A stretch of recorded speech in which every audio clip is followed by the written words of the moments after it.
Au Niger, le ministre de l'Intérieur réclame la solidarité de la CEDEAO pour combattre les terroristes. Le général Mohamed Boubacar Toumba, qui occupe le poste de ministre d'État, ministre de l'Intérieur et de la décentralisation depuis le coup d'État du 26 juin 2023 au Niger, est revenu sur RFI sur les relations entre les autorités qui ont pris le pouvoir à Niamey et la communauté économique des États de l'Afrique de l'Ouest, CEDEAO. En marge du Forum Paix et Sécurité de Lomé, le représentant de la junte nigérienne assure être là pour faire le dialogue.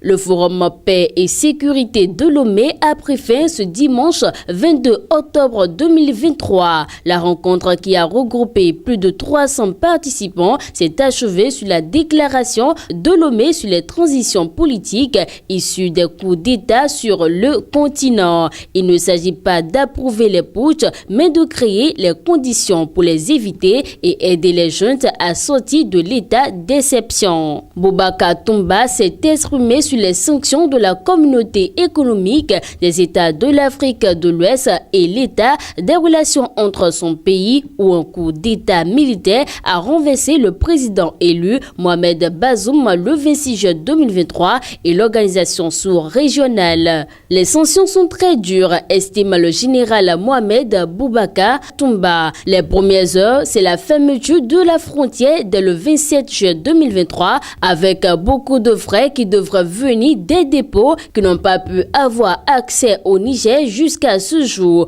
Beaucoup de denrées ont péri, beaucoup de commerçants ont perdu beaucoup d'argent dans cette affaire. Donc je pense qu'ils se sont trompés de diagnostic et ils se sont trompés de chemin également. Interrogé sur le fait de savoir si les autorités nigériennes qui dirigent actuellement le pays seraient prêtes à renouer avec la CEDEAO, le ministre de l'Intérieur et de la décentralisation lance: pourquoi pas? Que cela puisse vous surprendre, c'est peut-être nous qui sommes des hommes de dialogue. Ce n'est plus la CEDEAO qui a bandé les muscles et qui veut attaquer le Niger. Il ajoute au sujet d'une éventuelle intervention militaire de l'organisation sous-régionale: ce qui est certain, c'est qu'une telle entreprise serait périleuse pour la CEDEAO. Nous voulons plutôt avoir leur solidarité en venant nous aider à combattre les terroristes, parce qu'il ne faut pas qu'ils oublient que le Niger est un verrou. Aujourd'hui, créer le désordre au Niger, c'est aussi recevoir ces terroristes à leurs frontières. Ça, c'est clair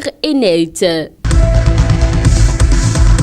Au Sénégal, plusieurs candidats de l'opposition dénoncent un harcèlement. Pendant plus de 5 heures, samedi 21 octobre 2023, les véhicules de l'équipe du candidat Khalifa Sall ont été arrêtés au bord de la route par les forces de l'ordre dans le département de Fatick. La raison, le caravane d'une trentaine de véhicules n'était pas autorisé. Une décision abusive, dénonce Salioussa du parti Tassaou de Khalifa Sall. Nous n'avons pas de sonorisation, nous n'occupions pas la voie publique. Nous n'étions pas en situation d'inégalité également. Nous nous rendions dans un village pour la collecte des parrainages, raconte-t-il. Les véhicules ont finalement trouvé des stratégies pour repartir vers 19h. Sur des vidéos publiées sur les réseaux sociaux ce week-end, on voit notamment un autre candidat, Malik Gakou du Grand Parti, être lui aussi interpellé par la police à Kébémer. Pour Aléonotine, les candidats de l'opposition sont harcelés, alors même qu'Amadouba, le Premier ministre et candidat de la coalition au pouvoir, est en tournée dans le nord du pays au même moment. Ils vont prendre le prétexte que la campagne électorale n'a pas encore commencé, mais si elle n'a pas encore véritablement commencé, ça doit être la même chose pour tout le monde, lance-t-il.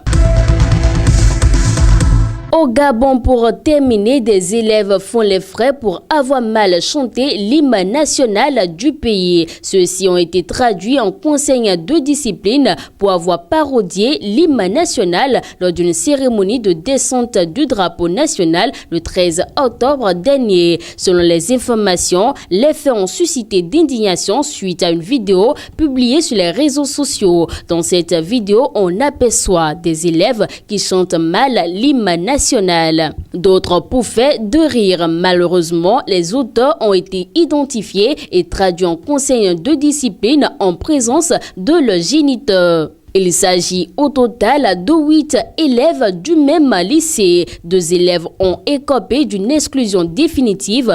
4 sont exclus pour 7 jours. 1 a été exclu pour 3 jours. Le dernier a été acquitté. Ils ont été sanctionnés à cause de leur attitude considérée comme manque de civisme et de patriotisme. Les militaires au pouvoir ont instauré récemment dans le pays la même levée et la descente du drapeau à des jours précis.